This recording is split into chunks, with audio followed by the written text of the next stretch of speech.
వాళ్ళ ఇష్టం వాళ్ళు పడుకుంటారో, లేకపోతే ఆ రాత్రి కూడా ధ్యానం చేసుకుంటారో. బ్రహ్మదేవుడు పడుకుంటాడు, రెస్ట్ తీసుకుంటాడు. మళ్ళీ తెల్లారయింది. అంటే 1000 మహాయుగాలు రాత్రి అయిపోయింది. మళ్ళీ ఏం స్టార్ట్ అవుతుంది? మళ్ళీ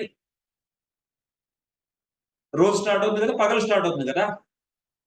లెగవంగాల్నే సంధ్యావందనం చేసుకొని బ్రహ్మదేవుడు మళ్ళీ ఈ తామర పూలు ఏవైతే జీవాత్మలున్నారో వాళ్ళందరికీ వాళ్ళ కర్మలను అనుసరించి మళ్ళీ ఏమిస్తాడు? ఈసారి ఆల్రెడీ సూక్ష్మదేహం ఉంది వాళ్ళ దగ్గర. కేవలం భౌతిక దేహం అనేది ఇస్తాడు. భౌతిక దేహం ఏంటిది? స్థూల దేహం.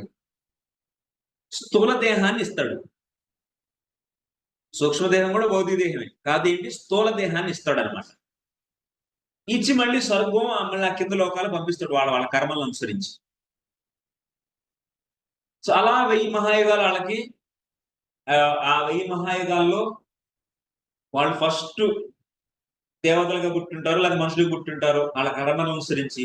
అక్కడి నుంచి మంచి కర్మ చేసుకుంటే మనుషులు పుట్టినప్పుడు పైకెళ్ళటం, మళ్ళీ కింద రావటం, పైకెళ్ళటం అలా 1000 మహాయుగాల్లో రకరకాల శరీరాల్లో రకరకాల అనుభూతులననేది జీవాత్మ పొందుతూ ఉండిద్ది. మళ్ళీ రాత్రి అయిపోయింది. అంటే 1000 మహాయుగాలు అయిపోయింది పగలు. మళ్ళీ రాత్రి 1000 మహాయుగాలు. అలా బ్రహ్మదేవుడు రోజెమ్మట రోజు అవుతా ఉంటది. అలా బ్రహ్మదేవుడి యొక్క 30 రోజులు కలిస్తే ఒక మాసం అవుతుంది. అంటే ఒక నెల. అలా 12 మాసాలు కలిస్తే ఒక సంవత్సరం అవుతుంది ఆయనకి.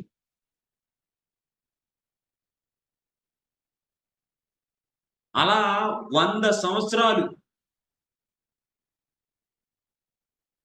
100 సంవత్సరాలు కలిస్తే బ్రహ్మదేవుడి యొక్క ఆయుష్ మూడిద్ది.